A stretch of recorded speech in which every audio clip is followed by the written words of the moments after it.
Baik, kita lanjutkan lagi mengenai teknologi dalam studi kasus kami. Kepada Laura, dipersilakan. Baik, kita lanjutkan materi tadi yang sebelumnya terpotong, yaitu teknologi pewarnaan tradisional pada nomor 3, yaitu teknik penjemuran di udara terbuka, memanfaatkan oksidasi alami, misalnya pada warna indigo dari daun nila. Adapun teknik penjemuran di udara terbuka memanfaatkan oksidasi ini, nantinya warnanya itu akan berubah menjadi biru pekat. Artinya di sini masyarakat tradisional telah lama menerapkan prinsip kimia dan teknologi lingkungan meskipun tanpa teori ilmiah modern. Baik, sekian materi dari saya. Saya kembalikan lagi kepada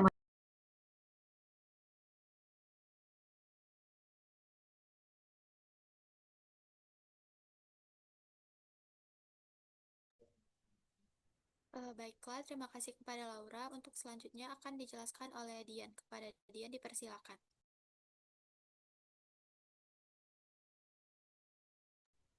Baik, terima kasih kepada moderator. Selanjutnya itu analisis engineering dalam kearifan lokal Kensongke. Yang pertama yaitu proses pewarnaan benang merupakan tahapan kunci dalam pembuatan kain tenun songke yang memerlukan penguasaan teknik ekstraksi warna dari bahan alami seperti kayu sekang, kayu nangka, kayu ketapang, dan daun nila.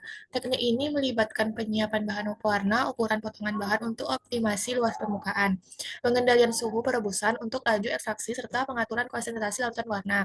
Selanjutnya itu penggunaan mordan, yaitu sebagai penyambung warna seperti kapur CaOH2 atau tawas Al2SO4 tutup kurung 3 adalah teknik fiksasi yang penting dalam proses pewarnaan. Teknik ini secara engineering mengoptimalkan ikatan kimia antara warna dan serat kain sehingga warna benang lebih kuat dan tidak mudah luntur. Pengaplikasian modern ini menunjukkan rekayasa material sederhana namun efektif yang menggabungkan ilmu kimia dengan teknik produksi tekstil tradisional.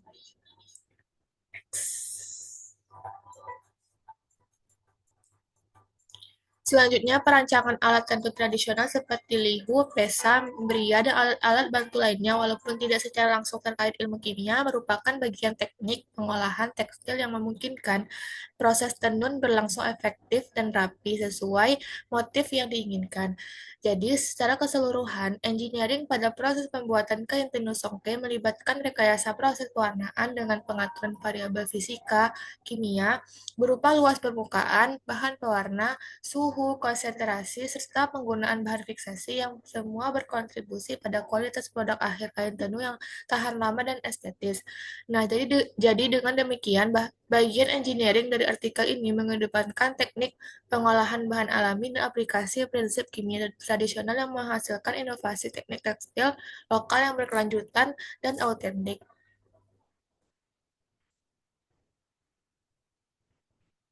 Mungkin sekian yang dapat materi yang dapat saya sampaikan. Saya kembalikan kepada moderator. Baiklah, terima kasih kepada Dian. Untuk selanjutnya akan dijelaskan oleh Rio. Kepada Rio, dipersilakan. Baik, terima kasih kepada moderator. Selanjutnya itu analisis art dalam kearifan lokal kain soke. Yang pertama itu pada motif kain sui. Motif ini berada pada bagian ujung kain atau paling bawah. Motif sui ini berarti garis-garis pembatas. Makna motif sui ini adalah bahwa kehidupan akan ada akhirnya seperti sebuah garis. Yang kedua ada motif mata manuk. Mata manuk berarti mata ayam. Motif mata manuk sering disimbolkan sebagai Tuhan yang maha tahu segala tindakan atau perbuatan manusia, khususnya bagi orang Manggarai. Yang ketiga itu motif wela kaweng. Wela jika diartikan yakni sebuah bunga. Sedangkan kaweng adalah jenis tanaman herbal yang dijadikan obat khususnya untuk hewan ternak. Motif wela kaweng ini menggambarkan bagaimana hubungan antara manusia dengan alam di sekitarnya. Yang keempat itu motif Wela Runo. Wela Runo artinya bunga runo. Motif Wela Runo berbentuk menyerupai sebuah bunga kecil. Filosofi dari motif ini ialah meskipun tampak tak berarti, setiap kehidupan di dunia ini pasti memiliki manfaat.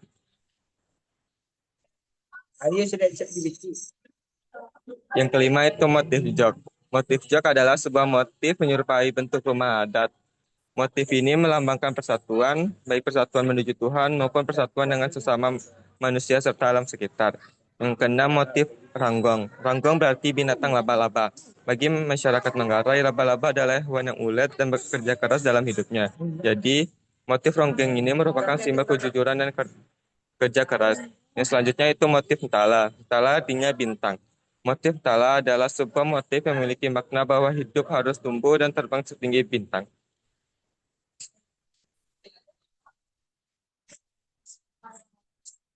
Mungkin sekian penjelasan dari saya sampaikan kepada moderator. Baik, terima kasih kepada Rio Sumantri. Selanjutnya yaitu analisis matematik dalam kearifan lokal Kain Songke. Yang pertama ada pengukuran dan proporsi. Jumlah benang yang digunakan disesuaikan panjang kain dan besar motif. Penenun harus menghitung berapa helai benang yang dilewati sebelum motif berikutnya ditenun agar ukuran motif tetap proporsional. Yang kedua ada pola simetri. Motif kain songke berbentuk pola geometri yang berulang seperti garis, sejajar, segitiga, dan belah ketupat. Yang terakhir ada repetisi dan perbandingan. Motif kain dibuat dengan pengulangan teratur pada interval tertentu. Penenun juga harus memperhatikan perbandingan jumlah benang hitam dan benang motif agar pola tidak rusak. Baik teman-teman, mungkin itu presentasi kami pada hari ini. Kepada teman-teman yang ingin menambahkan materi, dipersilahkan untuk tunjuk tangan.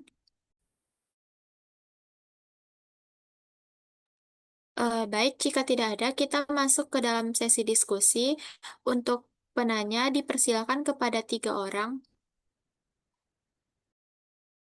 Baik, yang pertama yaitu Dwi Olivia Safira, dipersilakan.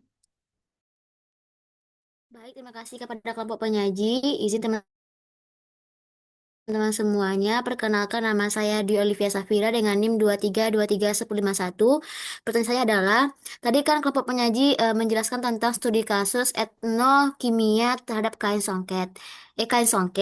Nah, pertanyaan saya adalah jelaskan bagaimana kasus kain songke tersebut dapat digunakan sebagai model untuk memahami hubungan antara budaya, terus lingkungan, dan dan sains kimia, struktur molekul kimia dari tumbuhan tersebut dapat memengaruhi stabilitas warna pada kain songket tersebut. Sekian, terima kasih. Saya kembali. Baik, terima kasih kepada Dwi. Boleh pertanyaannya dicantumkan ke dalam kolom chat Zoom ini. Untuk penanya selanjutnya yaitu Alfiatur Rahma. Kepada Rahma dipersilakan. Baiklah, terima kasih kepada kelompok penyaji. Izin bertanya kepada kelompok penyaji. Pertanyaannya itu, mengapa ketahanan warna pada pewarna sintesis lebih lama dibandingkan pewarna alami? Dan apakah ada cara supaya pewarnaan alami ini setara dengan pewarnaan sintesis? Sekian pertanyaan dari saya. Saya kembalikan kepada kelompok penyaji. Baik, terima kasih Rahma. Untuk pertanyaannya bisa dicantumkan ke dalam kolom chat juga. Karena tadi 3 penanya, penanya tercepat yang ketiga yaitu Rifat. Kepada Rifat dipersilakan. Nah, baik, terima kasih kepada kelompok penyaji. Saya izin bertanya kepada kelompok penyaji yaitu, kan tadi kelompok penyaji membahas tentang pewarnaan pada kain songket kan. Coba jelaskan kepada saya, bagaimana cara mempertahankan kain songket itu agar tidak memudar. Apa bahan kimia dari kain songket itu yang bermanfaat untuk supaya kain songket itu warna itu tidak pudar dan tahan lama. Terima kasih. Baik, terima kasih kepada Rifat. Mungkin Rifat adalah penanya yang terakhir dalam sesi tanya jawab. Teman-teman yang lain nanti bisa menambahkan jawaban dari teman-teman yang bertanya. Beri kami waktu untuk berdiskusi untuk menjawab pertanyaan teman-teman semua. Terima kasih.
Baik teman-teman, kami akan menjawab pertanyaan Dwi terlebih dahulu yang akan dijawab oleh Laura. Kepada Laura dipersilakan. Baik, terima kasih kepada moderator. Di sini saya akan menjelaskan pertanyaan dari Dwi, di mana pertanyaan Dwi yaitu jelaskan bagaimana studi kasus kain songke dapat digunakan sebagai model untuk memahami antara budaya, kimia, dan lingkungan, serta bagaimana struktur molekul kimia dari tumbuhan tersebut mempengaruhi stabilitas warna kain songke. Pertama, kain songke sebagai model interkoneksi tiga aspek, di mana tenun songke dapat berfungsi sebagai model studi kasus karena setiap tahapan pembuatannya, mulai dari tahapan persiapan hingga bahan produk akhir secara keseluruhan itu menggabungkan prinsip budaya, kimia, dan lingkungan. Yang pertama, aspek budaya. Kain songke ini bukan sekedar hanya tekstil, melainkan identitas budaya masyarakat Manggarai, di mana nilai dan simbolisme terdapat pada motif kain seperti ranggong yang menyerupai laba-laba, memiliki makna filosofis yang dalam, melambangkan etos kerja, ketekunan, dan tanggung jawab. Kemudian ritus dan adat, di mana penggunaan songke terikat pada daur hidup masyarakat, digunakan sejak lahir dalam upacara sakral hingga upacara kematian. Hal ini menunjukkan peran budaya dalam mempertahankan teknik dan bahan tradisional. Kemudian pengetahuan lokal etnokimia, proses pewarnaan yang diwariskan secara turun-temurun, termasuk pemilihan jenis tumbuhan dan penggunaan mordan alami, adalah manifestasi dari pengetahuan kimia tradisional. Kemudian aspek kimia, proses pembuatan kain songke ini, terutama pewarnaan, adalah serangkaian dari reaksi kimia yang kompleks. Pewarnaan alami diekstrak dari tumbuhan yang mengandung senyawa kimia organik yang mengandung pigmen yang nantinya itu akan menghasilkan zat warna. Kemudian terjadinya reaksi asam basa dan mordan, di mana zat yang digunakan seperti tawas Al2SO43 yang bersifat asam digunakan sebagai mordan. Mordan ini secara kimiawi bertindak sebagai jembatan yang mengikat molekul pewarna ke serat benang. Kemudian terbentuknya ikatan antara benang, molekul mordan, dan molekul pewarna yang menentukan nantinya seberapa kuat warna akan terkunci pada kain. Kemudian aspek lingkungan. Penggunaan bahan-bahan alami dan tradisional itu merupakan salah satu praktik yang mencerminkan ramah lingkungan, di mana pewarna berasal dari tumbuhan lokal yang merupakan sumber daya terbarukan dan ramah lingkungan. Selain itu, dia juga minim limbah, berbeda dengan pewarna sintesis yang menghasilkan limbah kimia kompleks dan sulit terurai. Sisa limbah dari pewarna alami umumnya mudah terdegradasi dan memiliki dampak pencemaran yang minimal terhadap air dan tanah. Kemudian yaitu struktur molekul kimia dan stabilitas warna. Stabilitas warna atau ketahanan luntur warna kain songke yang diwarnai alami sangat dipengaruhi oleh struktur kimia dari pigmen pewarna tumbuhan tersebut, terutama dalam keterkaitannya dengan interaksi dan ikatan dengan serat benang. Senyawa kimia utamanya pewarna alami umumnya mengandung senyawa organik dengan gugus kromofor atau penyebab warna, dan juga gugus yang memperkuat atau memodifikasi warna. Pertama, gugus penyebab warna itu memiliki struktur cincin aromatik yang memiliki sistem ikatan rangkap. Semakin panjang sistem ikatan terkonjugasi ini, maka semakin panjang gelombang cahaya yang diserap dan semakin dalam warna yang terlihat. Kemudian gugus yang memperkuat atau memodifikasi warna, gugus ini gugus fungsional seperti hidroksil, karboksil ataupun amina. Gugus ini sangat penting karena membuat pewarna lebih larut dalam air, serta bertanggung jawab atas pembentukan ikatan dengan mordan dan serat. Kemudian peran pembentukan kompleks molekul, stabilitas warna tinggi pada pewarna alami itu dapat dicapai melalui pembentukan senyawa kompleks antara serat, mordan, dan pewarna. Kalau mordan, molekul mordan itu seperti ion logam seperti AlCl3+, Fe2+, ataupun Ca2+, yang nantinya berinteraksi dengan gugus aksokrom pada molekul pewarna membentuk ikatan koordinasi. Ikatan ini akan menghasilkan molekul kompleks yang lebih besar. Kemudian ikatan serat, kompleks mordan, pewarna yang telah terbentuk, kemudian itu akan membentuk ikatan yang kuat seperti ikatan hidrogen ataupun ikatan ionik dengan gugus hidroksil pada serat selulosa atau benang. Kemudian pengaruh struktur terhadap stabilitas ukuran molekul, senyawa kompleks yang lebih besar seperti pewarna ditambah dengan mordan itu cenderung terperangkap lebih dalam di dalam pori-pori serat yang membuatnya lebih susah luntur ketika dicuci. Kemudian sistem ikatan kuat, ikatan kimia yang kuat seperti ikatan kovalen, meskipun jarang pada pewarna alami mordan, sering terjadi pada indigo atau ikatan koordinasi yang stabil dengan mordan logam memberikan ketahanan luntur yang baik terhadap pencucian dan juga gosokan. Kemudian sensitivitas terhadap cahaya atau ketahanan luntur cahaya, pewarna alami umumnya rentan terhadap sinar UV. Paparan matahari itu dapat memecah sistem ikatan rangkap terkonjugasi yang menyebabkan warna memudar. Stabilitas ini dapat ditingkatkan melalui pilihan mordan yang tepat. Sekian jawaban dari saya. Saya kembalikan lagi kepada moderator. Baik, terima kasih kepada Laura. Apabila teman-teman ada yang ingin menambahkan jawaban dari kelompok penyaji, dipersilahkan. Jika tidak ada, saya kembalikan lagi kepada Dwi. Bagaimana, Dwi? Baik, terima kasih kepada kelompok penyaji. Saya dapat memahami jawaban yang diberikan oleh Laura. Sekian, terima kasih. Saya kembalikan lagi kepada moderator. Baik, terima kasih Dwi. Untuk pertanyaan selanjutnya yang diajukan oleh Alfiatur Rahma akan dijawab oleh Dian. Kepada Dian dipersilakan. Baik, terima kasih kepada moderator. Izin saya menjawab pertanyaan dari Alfitra Rahma, yaitu mengapa ketahanan warna pewarna sintesis lebih lama dibandingkan pewarna alami, dan apakah ada metode untuk meningkatkan ketahanan pewarna alami agar setara dengan pewarna sintetis pada kain tenun songke yang menggunakan bahan alami. Nah, ketahanan warna pewarna sintetis cenderung lebih lama dibandingkan pewarna alami karena pewarna sintetis memiliki sifat yang lebih stabil secara kimiawi. Daya lekat yang kuat pada serat kain dan tahan terhadap berbagai kondisi lingkungan seperti pencucian, sinar matahari, dan gesekan.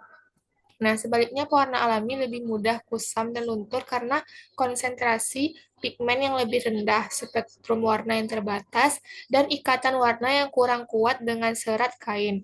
Pewarna sintesis juga memiliki rentang warna yang lebih cerah dan beragam, sedangkan pewarna alami itu menghasilkan warna yang lebih gelap dan kelam. Nah, apakah ada cara untuk meningkatkan pewarna alami ini agar setara dengan pewarna sintesis? Ya, ada, yaitu dengan penambahan penggunaan mordan, yaitu zat pengikat atau fiksator alami atau sintesis seperti tawas, kapur, tunjung, atau simpolox yang berfungsi sebagai jembatan untuk menghasilkan zat warna alami ke serat kain sehingga warna lebih tahan lama. Yang kedua itu adalah pengaturan pH selama proses pewarnaan, yang mana berpengaruh terhadap ketahanan warna. Selanjutnya ada proses fiksasi yang baik setelah pewarnaan seperti pengeringan dan penggosokan dapat meningkatkan daya tahan warna alami pada kain. Dan yang terakhir yaitu penggunaan teknik dan perlakuan pewarnaan yang optimal agar zat warna dapat menembus dan berikatan kuat dengan serat kain juga membantu ketahanan pangan. Baiklah, sekian jawaban yang dapat saya berikan. Saya kembalikan kepada moderator. Baik, terima kasih kepada Dian. Untuk teman-teman yang ingin menambahkan jawaban dari kelompok penyaji, dipersilakan. Eh, yang pertama kepada Fikri, dipersilakan. Baik, terima kasih kepada moderator. Izin menambah jawaban dari pertanyaan Viator, yaitu mengapa ketahanan warna pewarna sintesis lebih lama dibandingkan pewarna alami, dan apakah ada metode untuk meningkatkan ketahanan pewarna alami agar setara dengan pewarna sintesis. Ketahanan pewarna sintesis lebih lama dibandingkan pewarna alami karena beberapa alasan utama. Pewarna sintesis memiliki struktur kimia yang lebih sederhana dan molekul yang lebih kecil, sehingga warnanya lebih stabil terhadap pengaruh lingkungan seperti cahaya, suhu, dan pencucian. Selain itu, pewarna sintesis bisa dirancang secara kimiawi agar tahan lama dan warnanya cerah. Sedangkan pewarna alami cenderung memiliki warna yang kurang stabil, mudah pudar, dan spektrumnya terbatas. Pewarna alami dari pigmen tumbuhan atau hewan yang biasanya mudah terdegradasi oleh sinar matahari, air, dan oksidasi, sehingga warnanya mudah luntur. Untuk meningkatkan ketahanan warna pewarna alami agar mendekati pewarna sintesis, terdapat beberapa metode yang digunakan. Yang pertama itu menggunakan mordan atau zat pengikat warna seperti tawas, kapur sirih, atau tunjung. Proses mordating membantu mengikat pigmen pewarna alami ke sel kain sehingga warna lebih tahan lama dan tidak mudah luntur. Metode ini dapat digunakan adalah pre-mordanting, copigmentasi, atau penambahan zat yang meningkatkan stabilitas warna, maupun pengeringan semprot untuk menghasilkan pigmen yang lebih stabil. Kombinasi ekstra pewarna alami dengan mordan alami juga terbukti meningkatkan intensitas warna dan ketahanannya. Hanya itu penambahan materi dari jawaban dari saya kembalikan kepada moderator. Baik, terima kasih kepada Fikri. Selanjutnya kepada Rini, dipersilakan. Baiklah, terima kasih moderator. Saya akan mencoba menambahkan jawaban dari moderator dari pertanyaan Rahma. Di mana pertanyaannya yaitu mengapa ketahanan pewarna sintesis lebih lama dibandingkan pewarna alami, dan apakah ada metode untuk meningkatkan ketahanan pewarna alami agar setara dengan pewarna sintesis. Jadi, ketahanan pewarna sintesis lebih lama dibandingkan pewarna alami karena sifat kimiawi pewarna sintesis yang lebih stabil secara molekuler, serta kemampuannya menembus dan berikatan lebih kuat dengan bahan syarat. Pewarna sintesis dibuat secara kimia dengan beragam bahan yang menghasilkan warna lebih cerah dan tahan lama terhadap pencucian dan paparan sinar UV. Sebaliknya, pewarna alami berasal dari bahan organik yang memiliki pigmen dengan konsentrasi rendah, spektrum warna terbatas, serta daya tahan yang mudah pudar akibat pencucian, sinar matahari, dan pengaruh lingkungan lain. Pewarna alami juga memiliki struktur yang lebih rentan terhadap degradasi dan kelunturan warna. Untuk meningkatkan ketahanan pewarna alami agar mendekati pewarna sintesis, terdapat beberapa metode yang terbukti efektif, terutama teknik fiksasi atau penggunaan mordan. Seperti mordan logam seperti aluminium, besi, atau krom digunakan untuk mengikat pigmen alami dengan serat kain sehingga warna menjadi lebih tahan lama dan cerah. Selain itu, teknik enkapsulasi pewarna alami menggunakan nanopartikel seperti nanokitosan di mana telah dikembangkan untuk menstabilkan pigmen alami sehingga ketahanannya meningkatkan signifikan terhadap luntur dan pudar. Ada pula metode pewarnaan berlapis yang dapat membantu meningkatkan intensitas dan stabilitas warna alami. Lebih ringkasnya, perbedaan utama ketahanan warna antara pewarna sintesis dan alami terletak pada stabilitas kimia dan ikatan dengan serat bahan, di mana metode peningkatan ketahanan pewarna alami yang paling relevan adalah penggunaan mordan dan teknologi enkapsulasi nanomaterial untuk memperkuat ikatan dan stabilitas warna. Mungkin hanya itu, saya kembalikan kepada kelompok penyaji. Baik, terima kasih kepada Rini. Untuk selanjutnya dipersilakan kepada Viva untuk menambahkan jawaban. Baik, terima kasih kepada kelompok penyaji. Sebelumnya izin kepada teman-teman, saya Viva Tria Cantika Yusupani dengan NIM 23231055. Nah, izin untuk menambahkan jawaban dari pertanyaan Alfiatur. Dalam kajian etnokimia ini, Upaya mempertahankan warna pada kain tradisional maupun modern tidak hanya bergantung pada pewarna yang digunakan, tetapi juga pada teknik, riset, dan inovasi yang mendukung ketahanannya. Misalnya, pada praktik tradisional masyarakat Manggarai Barat, kain songke yang telah dicelup dengan daun nila dijemur bukan semata untuk mengeringkan, tetapi dia tuh sekaligus memanfaatkan oksidasi udara agar pigmen indigonya lebih stabil. Sementara itu, dari segi riset modernnya, pengembangan penggunaan mordan alami seperti ekstrak kulit buah delima atau teh untuk meningkatkan daya tahan pewarna tanpa melibatkan logam berat berbahaya. Nah, lebih jauh lagi dari segi inovasi teknologinya yaitu menghadirkan lapisan pelindung berbasis polimer alami, contohnya kitosan dan limbah udang yang berfungsi melapisi serat kain sehingga warnanya tetap alami, lebih tahan terhadap pencucian maupun paparan cahayanya. Baik, sekian dari saya dikembalikan ke moderator. Baik, terima kasih kepada Veva dan teman-teman yang sudah menambahkan. Saya kembalikan lagi kepada Rahma. Bagaimana, Rahma?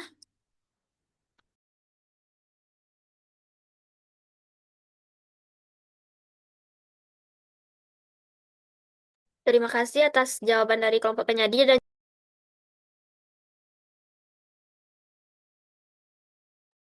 baik, terima kasih kepada Rahma. Pertanyaan yang terakhir yang diajukan oleh Rifat yaitu bagaimana cara kain songket agar tahan lama dalam pewarnanya, terus apa bahan kimia yang bermanfaat untuk mempertahankan warna tersebut. Eh, Secara proses pembuatan saja yang telah kami jelaskan tadi, terutama dalam materi dampaknya terhadap senyawa kimia dengan ketahanan warna, kain songke ini sudah menggunakan morden alami yang berasal dari kayu nangka yang mengandung morin. Morin adalah senyawa flavonoid yang menghasilkan warna kuning.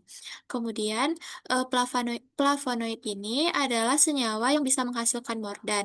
Mordan ini membentuk ikatan kovalen sehingga warna akan lebih tahan lama. Kemudian, dalam penggunaan pewarna alami tadi, juga ada senyawa kimia berupa kapur, CaOH2 yang bersuasana basah, kemudian tawas Al2SO43 suasana asam.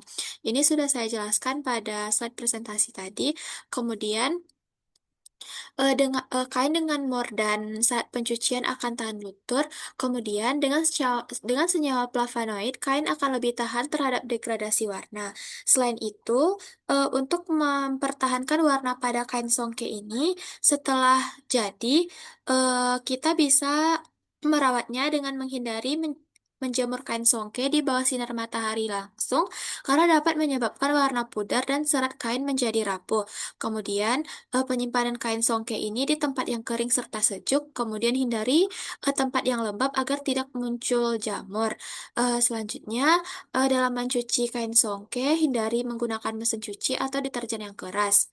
Kemudian, jangan menyikat bagian yang memiliki benang emas. Terkadang kain songke ini juga ditenun dengan benang emas atau perak, karena bisa merusak benang tersebut.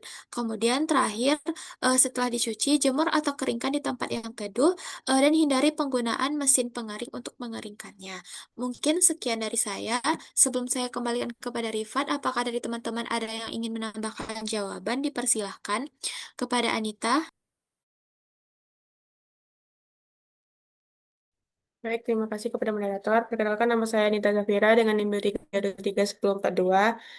Izin menambahkan jawaban atas pertanyaan Rifat, yaitu bagaimana cara kain songket agar tahan lama dalam pewarnaannya? Apa bahan kimia yang bermanfaat untuk mempertahankan warna tersebut? Yang pertama yaitu cara agar kain songket tahan lama dalam pewarnaannya bisa dengan menggunakan mordan atau pengunci warna. Mordan adalah zat kimia yang berfungsi mengikat molekul pewarna alami dengan serat kain. Dengan mordan, warna akan lebih kuat, tidak mudah luntur saat dicuci atau terkena sinar matahari. Yang kedua, perlakuan awal pada kain atau pre-treatment. Serat kain direndam dalam larutan mordan sebelum proses pewarnaan. Tujuannya itu untuk membuka pori-pori serat agar pewarna bisa masuk dalam dan menempel lebih kuat. Yang ketiga, pemilihan kombinasi pewarna alami yang tepat. Beberapa warna lebih tahan lama jika dikombinasikan dengan jenis modal tertentu. Misalnya, biru dengan tawas menghasilkan warna biru pekat dan awet. Yang keempat, penggunaan fiksasi modern. Saat ini ada teknik tambahan seperti nano coating atau enzim alami yang membantu pewarnaan lebih kuat dan melekat pada serat. Dan untuk bahan kimia yang bermanfaat untuk mempertahankan warna, yang pertama ada tawas, memberi warna lebih cerah dan memperkuat daya lekat. Yang kedua ada kapur, membantu menetralkan pH dan membuat warna lebih stabil. Yang ketiga ada tanjung, menghasilkan warna lebih gelap, hitam coklat tua, dan sangat tahan lama. Kemudian ada tembaga sulfat, membuat warna hijau atau biru lebih stabil, dan tanah liat, yaitu cara tradisional untuk mengunci warna sebelum dicelupkan ke pewarna. Sekian penambahan dari saya kembalikan kepada moderator. Baik, terima kasih kepada Anita Zafira. Eh, eh, untuk itu, saya kembalikan lagi kepada Rifat. Bagaimana jawaban dari kami dan Anita, Rifat? Oke, baik. Terima kasih kepada kelompok penyaji. Saya dapat memahami jawaban dari kelompok penyaji dan Nita, dan saya dapat menyimpulkan sedikit, yaitu yang membuat tahan lama itu adalah bahannya membuat tahan lama itu adalah muran, dan yang supaya tidak bertahan lama itu ada beberapa cara yang dapat dilakukan, yaitu tidak mencucinya dengan keras dan menghindari mencuci keras pada bagian-bagian yang eh, berbenang emas seperti yang kelompok menjadi jelaskan tadi. Oke, baik. Saya kembalikan kepada Bapak penyaji. Terima kasih.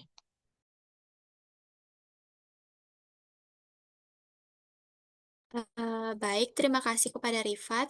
Mungkin Rifat adalah penanya terakhir di sesi presentasi kami kali ini. Saya sebagai moderator minta maaf apabila ada kata yang salah. Saya sudahi dengan wassalamualaikum warahmatullahi wabarakatuh. Sartika, matiin dong recordnya, Sartika. On cam ya teman-teman, karena kita mau absen. Mana ya? Ada di sana itu. Iya, itu. Pencet